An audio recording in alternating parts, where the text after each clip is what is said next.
शीर्षक में आपको एक शब्द से लेकर 4 से 5 शब्द लिखना है, इससे ज़्यादा आपको शीर्षक में नहीं लिखना है।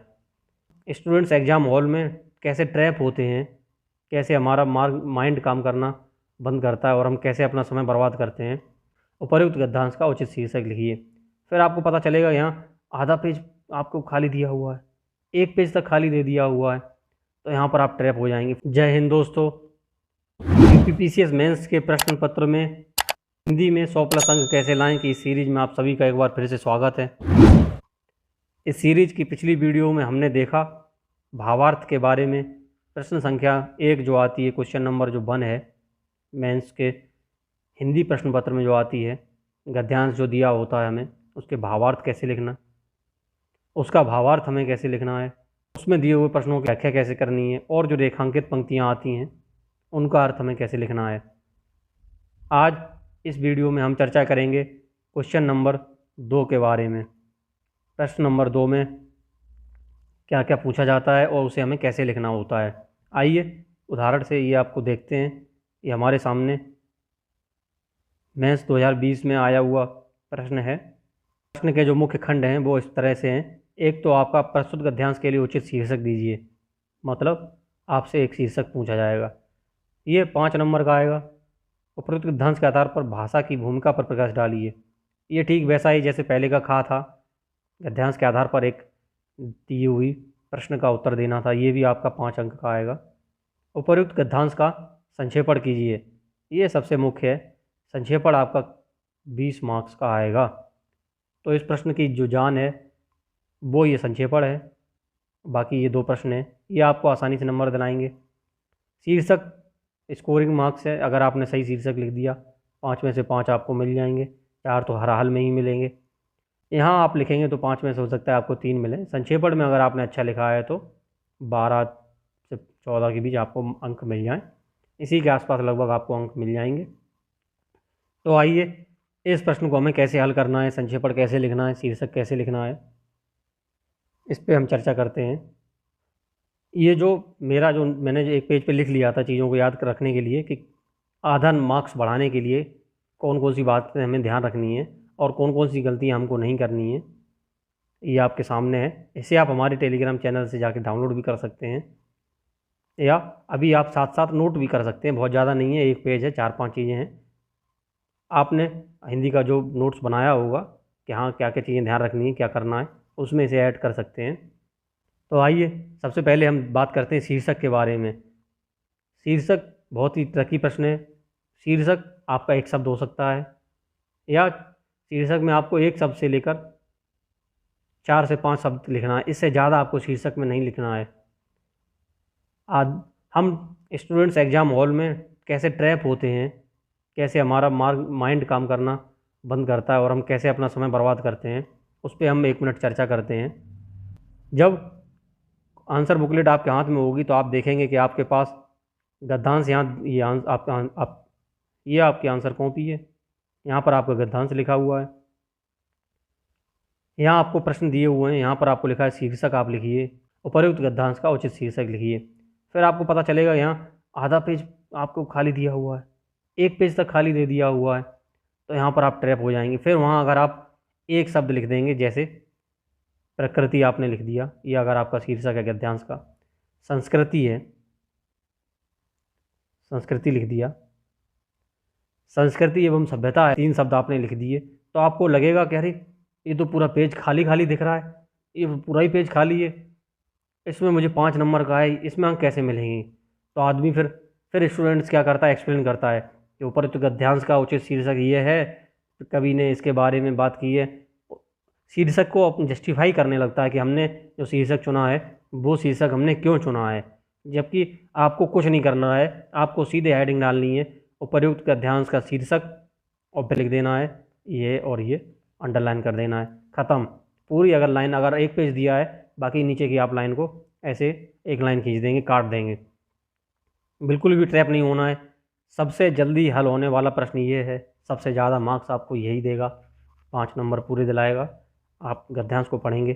शीर्षक कैसे चुनेंगे, शीर्षक आप जब गद्यांश को पढ़ेंगे देखेंगे कि गद्यांश किस बात की ओर, किस चीज़ की ओर इंगित कर रहा है, या उसमें कौन सा वो शब्द है जो बार बार उसका रिपीटेशन हो रहा है, बार बार जो शब्द जिस शब्द का रिपीटेशन हो वो आपका, उसे आप शीर्षक चुन सकते हैं। अगर अब आप लोगों ने देखा होगा यहाँ इस वीडियो में हम बात चर्चा कर रहे हैं कि कहाँ पे हमें ध्यान रखना है, आधा मार्क्स कैसे लाएं। तो अगर शीर्षक चुनने में अगर किसी को कोई दिक्कत है तो वो कमेंट बॉक्स में हमें बताएगा, तो उसे हम पर्सनली चर्चा कर लेंगे। यहाँ पर हम देखेंगे क्वेश्चन नंबर 2 को कैसे टैकल करना है। तो इस शीर्षक वाले और ब्लैंक जो पेपर आएगा, पेज आपके पास होगा, उसमें आपको ट्रैप नहीं होना है, समय बिल्कुल भी बर्बाद नहीं करना है। कि अगर आप जैसे ही यहाँ पर शीर्षक लिख के उसे एक्सप्लेन करने लगे कि कवि ने शीर्षक के बारे में यहाँ पर एक्सप्लेन किया, इतना एक्सप्लेन किया, इस वजह से हमने ये शीर्षक चुना है, तो आप अगला प्रश्न छोड़ने की तैयारी वहाँ से शुरू कर देंगे, जो कि आपको नहीं करना है। आपको सीधे लिखना है उपर्युक्त गद्यांश का उचित शीर्षक, 1 लाइन 2 लाइन, 1 शब्द 2 शब्द 3 शब्द जी हैं, बस ज़्यादा से ज़्यादा 4-5 शब्द, इससे बड़ा शीर्षक आप नहीं लिखेंगे। कोई कथन अगर आ रहा है शीर्षक के रूप में तो 1 लाइन के अंदर ही लिखेंगे, 1 लाइन से ऊपर इसको आपको इस शब्द का उत्तर नहीं देना है, इस बात को आप ध्यान रखेंगे। दूसरा, अब चलते हैं प्रश्न संख्या 2 की तरफ, दूसरे के खा की तरफ। तो अब हम दूसरे प्रश्न में हमें पूछा जाएगा सारांश। हमने देखा कि सारांश कैसे लिखेंगे। सारांश का मतलब है अगर कोई गद्यांश दिया है तो उसका सार हमको लिखना है। सार मत अपने आप में ही कम होता है, उस सार का भी हमें अंश लिखना है। यानी अगर कोई गद्यांश इतना है तो इसका हमने सार इतना लिखा, फिर उसका अंश इतना रह गया, तो हमें इतना पार्ट लिखना है। अब वो कैसे लिखना है, इसके लिए आप एक पेंसिल पेपर में लेके जाएंगे, पेंसिल और इरेज़र। अब अगर आप चाहें, अगर डायरेक्ट ना लिख पा रहे हो, समस्या आ रही हो, तो कॉपी बैक में आपको रफ पेज दिया होता है, थोड़े से टाइम में जल्दी जल्दी लिख लेंगे। मैं सजेस्ट करूँगा सबसे पहले आप पार्ट खा पार्ट को, जो कि 70 नंबर का आता है, उसको अटैम्प्ट करें, बहुत जल्दी अटैम्प्ट हो जाएगा। फिर उसके बाद इस पार्ट को अटैम्प्ट करें। ये 70 नंबर का जो पार्ट है, यहाँ आपको मैक्सिमम आप 60 नंबर 65 नंबर तक आप ला सकते हैं। और ये जो 80 नंबर का जो पार्ट है, इसमें आप 50 क्रॉस करेंगे, ये बड़ी बात हो जाएगी। तो आपको जो ज़्यादा कम इनपुट पे ज़्यादा आउटपुट देगा उस पोर्शन को पहले हल करना है। तो आप सबसे पहले खा पार्ट को हल करें। विलोम शब्द, मुहावरे एवं लोकोक्तियाँ, वाक्य शुद्ध अशुद्धि आदि, इन सब को आप सबसे पहले हल कर लें। यहाँ समय बिल्कुल नहीं लगेगा, ये आपको आ रहा होगा आप तुरंत लिख देंगे, नहीं आ रहा होगा तो ज़्यादा सोचना नहीं रहेगा। यहाँ पर लेकिन सारांश लिखना है, भावार्थ लिखना है, रेखांकित पंक्तियों की व्याख्या लिखनी है, शीर्षक चुनना है। यहाँ आपको सोचना बहुत ज़्यादा पड़ेगा, यहाँ आपका समय ज़्यादा खराब होगा। अगर आपने यहाँ ज़्यादा समय दे दिया तो इसका समय आपके पास कम पड़ जाएगा और आप कम इनपुट वाले पोर्शन में ही उलझ के रह जाएंगे। आप कम आउटपुट वाले पोर्शन पार्ट में ही अपना सारा समय बर्बाद कर देंगे और ज़्यादा आउटपुट वाले पार्ट को समय नहीं दे पाएंगे, ओवरऑल आपका नंबर कम हो जाएंगे। तो आप, मेरा सजेशन ये है कि पार्ट खा को पहले हल करेंगे, उसके बाद इसको हल करेंगे। आप पेंसिल से लिख के देख लेंगे, बाद में उसे बिगाड़ देंगे, इरेज कर देंगे। नहीं लिखेंगे तो डायरेक्ट लिखिए। ठीक जैसे ये गद्यांश आपके सामने दिया हुआ, यहाँ पर ये जैसे दही है, दूध से हम दही बनाते हैं, दही ये हमारा गद्यांश है। दही से जब मक्खन अलग हो जाता है वो हमारा सार होता है। मक्खन से घी अलग होना ये हमारा सारांश कहलाता है। मतलब अगर हम 1 किलो दूध का दही जमाते हैं तो मक्खन हमको बहुत ज़्यादा 300 से 400 ग्राम मिलेगा। उसके बाद भी पानी उससे जब हम गर्म करेंगे, पानी निकल के अलग हो जाएगा, तो घी जब मिलेगा तो हमें 1 किलो में वही 200-300 ग्राम घी निकल के आएगा। ये हमारा इस तरह से सारांश होता है। इसको कम कैसे करना है सारांश में, कहीं कोई पुनरावृत्ति हुई शब्दों की, कोई कहावत है, कोई उदाहरण दिया है, कोई मुहावरा दिया हुआ है, इन सारी चीज़ों को आप गद्यांश से हटा देंगे, केवल डायरेक्ट बातों को लिखेंगे और 1/3 लिखेंगे। 1/3 कैसे काउंट करेंगे, काउंट करने की हमने बारे में पिछले वीडियो में बताया था, इसमें भी हम चर्चा कर लेते हैं। अगर हमको जब काउंट करना है, काउंट करने के लिए हम सीधे से एक स्वस्थ पंक्ति होगी उसको काउंट करेंगे। 1 2 3 4 5 6 7 8 9 10 11 12 इसमें हैं शब्द। एक पंक्ति में 12 शब्द हैं। 1 2 3 4 5 6 7 8 9 10 11 12 13 14 15 16, लगभग 16 पंक्तियाँ आपको दी हुई हैं। तो आप 16 मान लेंगे, कोई दिक्कत की बात नहीं। 15 मान लीजिए, 15.5 मान लीजिए। 16 दूनी 32, 16 1 16 3 19, 192 शब्द आपके पास हो गए हैं। इनका आप 1/3 से भाग करेंगे तो आपके पास 64 शब्द आएंगे। तो इसका मतलब आपको 60 से 70 शब्दों में आपका सारांश लिखना है। 64 एग्जैक्ट नहीं लिखेंगे कोई बात नहीं। तो अब 70 शब्द अगर आप लिख रहे हैं, अगर किसी का राइटिंग जो हमने बताया है पहले 7 शब्द आप एक लाइन में लिख रहे हैं, आप जब लिखेंगे तो उसे गिन लेंगे, तो आप 10 पंक्तियों में आप इसको लिख देंगे। और अगर आप ज़्यादा लिख रहे हैं तो पंक्तियाँ कम हो जाएंगी, कम शब्द लिख रहे हैं तो पंक्तियाँ बढ़ जाएंगी। इस तरह से आप अपना मैनेज कर लेंगे। 1/3 आपको लिखना है। अब जैसे रिपीट, अब सारांश में किन शब्दों को हटाना है। परिवर्तन से हम बच नहीं सकते। परिवर्तन से बचना अगति और दुर्गति को आमंत्रित करता है। स्थिरता में किसी अंश से सुरक्षा तथा, तो ये लाइन एक ही शब्द को व्यक्त करती है कि हम परिवर्तन से नहीं बच सकते हैं, आगे आप बढ़ जाएंगे। ये यहाँ पर दूसरी जो लाइन आती है, आंखें मूंद कर अंधकार की खाई में कूदना सूरता नहीं है, ये एक तरह से आपका मुहावरा हो गया। इसको आप हटा देंगे। ऐसे शब्दों को आपने पुनरावृत्ति हटाई, कहावत हटाई, उदाहरण आपको दिया था, आपने वो उदाहरण हटाया, खाई में नहीं कूद सकते, ये नहीं कर सकते। इस तरह से हटाएंगे तो आप देखेंगे कि आपका सारांश बहुत आसानी से 1/3 पोर्शन में समाहित हो जाएगा। अब हम चर्चा करेंगे प्रश्न संख्या 2 गा की तरफ, जो सबसे मेन पार्ट है, संक्षेपण। हमको संक्षेपण कैसे लिखना है। संक्षेपण भी लगभग एक तरह से सारांश ही है जैसे कहेंगे, लेकिन दोनों में एक हम मुख्य ध्यान रखेंगे। ऐसा नहीं है कि आपने जो सारांश लिखा है वही संक्षेपण में लिख दिया है। यहाँ आपको पुनरावृत्ति, यहाँ पर सारांश में आपको क्रमबद्धता की कोई ज़रूरत नहीं है। आप भाव का जो अर्थ आ रहा है गद्यांश का, उसके बारे में कोई घटना हुई है उसे बता सकते हैं। जैसे आप मान लो अगर PCS ऑफिस में जा रहे हैं तो आप घटना हुई कि पहुँचेंगे तो आप लिखेंगे मैं एग्ज़ाम हॉल में जाने में लेट हो गया क्योंकि मैं घर से लेट निकला था, रास्ते में ऐसा ऐसा काम हो गया।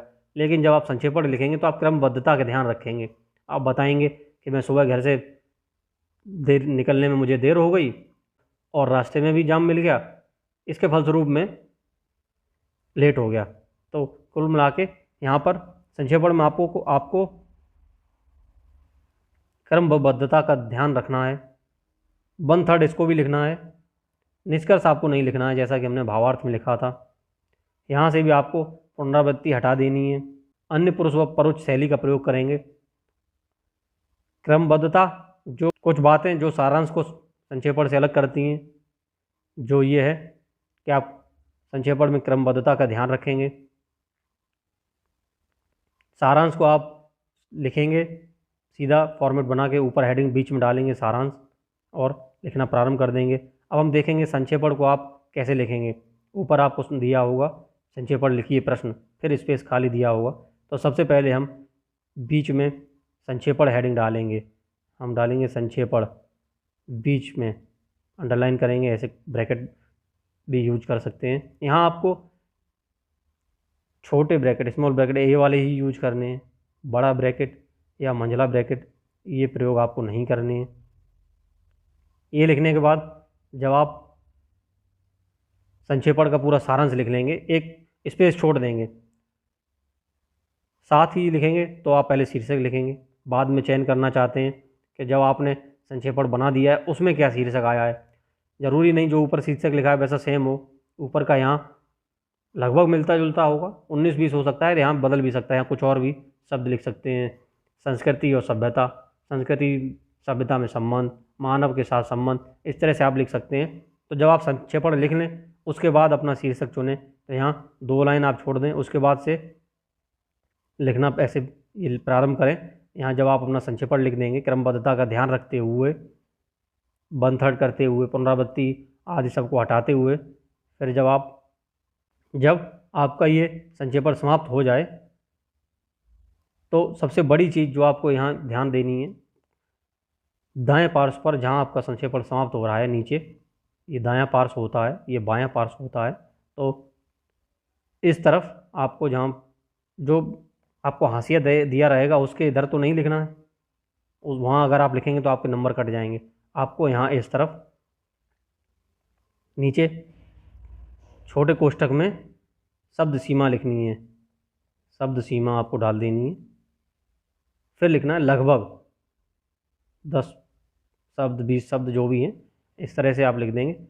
जो आपकी अगर 180 मेन गद्यांश में हैं तो आप 60 शब्द लिख देंगे, शब्द सीमा लगभग 60 शब्द। इस तरह से जब आप हल करेंगे, तो इस तरह से कुछ चीज़ें थी जिन्हें आपको ध्यान रखना है। अगर आप इन्हें ध्यान रखेंगे तो निश्चित ही हर प्रश्न में आपको आधा अंक ज़्यादा मिलेगा, और जो कि आपके टोटल पे 8 से 10 अंकों का अंतर लेके आएगा। इसी के साथ तैयारी करते रहिए, रिवाइज करते रहिए। कोई भी अगर आपको समस्या आए तो आप हमें कमेंट सेक्शन में पूछ सकते हैं, या हमारे टेलीग्राम चैनल से हमें मैसेज कर सकते हैं। ये वाला जो PDF है हमारा, ये जो 1 पेज का नोट्स है, इसे भी हमारे टेलीग्राम चैनल से आप लोग डाउनलोड कर सकते हैं। तब तक के लिए जय हिंद।